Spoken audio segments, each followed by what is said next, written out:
Take a look.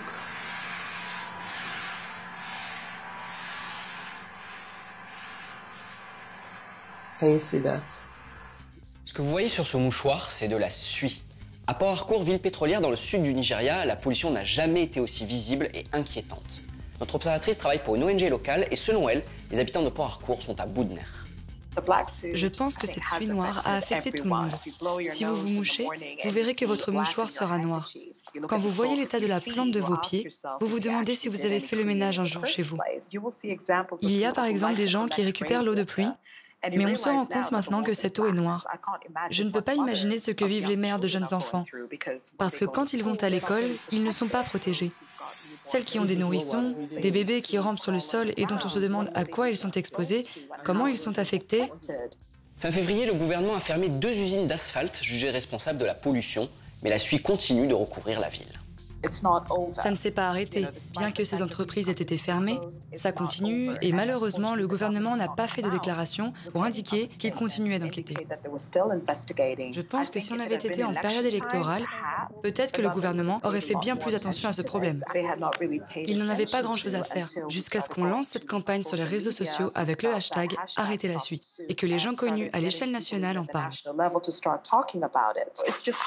Il est difficile de dire d'où vient cette suie.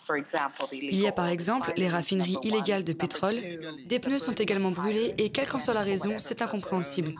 Et il y a aussi la pollution atmosphérique générée par différentes industries. Je pense que nous avons besoin d'une enquête indépendante pour établir de façon certaine ce qui est à l'origine de la suie, pour connaître ses effets sur notre santé et savoir ce qui peut être fait pour atténuer ces effets.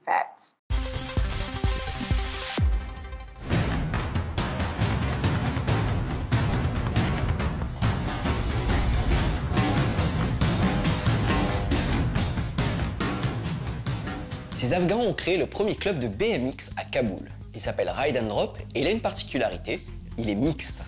Des filles et des garçons qui font du vélo ensemble, c'est osé dans une société conservatrice comme l'Afghanistan.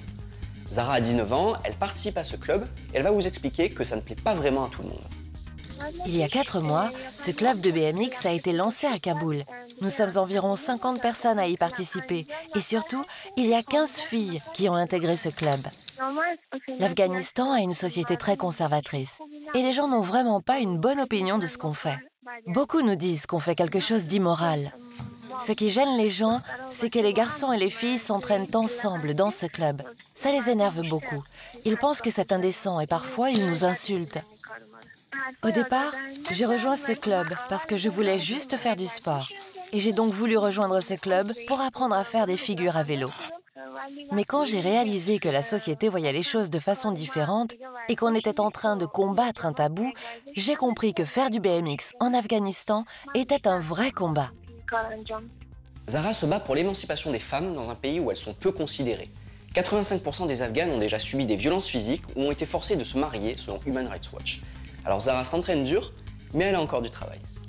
C'est vrai que les filles n'ont pas encore le même niveau que les garçons. D'abord, parce qu'elles n'ont pas d'aussi bon vélo, mais aussi parce que la plupart des parents ne veulent pas qu'elles s'impliquent trop dans cette pratique sportive. Beaucoup de filles ont rejoint le club longtemps après sa création et ont donc moins d'entraînement. Certaines familles ne veulent même pas que leurs filles soient filmées ou qu'on les voit sur les photos. Alors un de nos objectifs, c'est que cela change pour montrer une autre image de l'Afghanistan.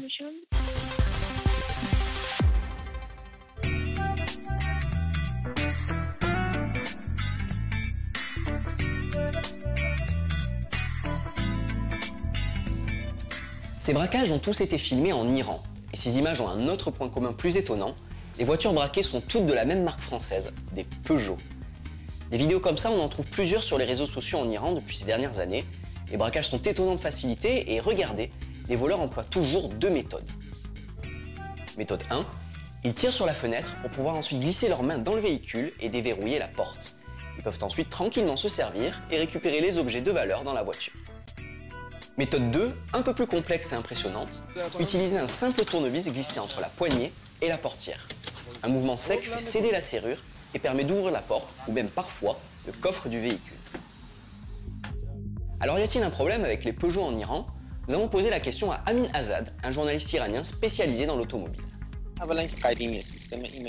Le premier problème, c'est que le système de sécurité est trop ancien et le tableau de bord obsolète. C'est très facile pour les voleurs d'ouvrir et de piller la plupart des Peugeot. C'est l'une des plus faciles à voler. L'autre raison, c'est que la structure du véhicule est moins solide que les autres modèles en Iran. Et bien entendu, la dernière raison, c'est qu'il y a énormément de Peugeot en circulation en Iran. La marque produit jusqu'à 300 000 voitures par an et c'est le second producteur du pays. Donc, s'il y a plus de Peugeot qui circulent, il y a plus de Peugeot volés. Notre équipe a contacté l'entreprise française qui a été surprise par ces vidéos. Peugeot nous a affirmé que ces équipes en Iran n'ont pas eu de réclamation particulière venant de leurs clients. Et selon le porte-parole de l'entreprise, pas question de pointer du doigt la qualité des voitures fabriquées en Iran, puisque les véhicules sont construits de la même manière partout dans le monde. Pourtant, la police iranienne est formelle. Avec 4 millions de voitures en circulation, Peugeot est la deuxième marque de voitures la plus volée en Iran.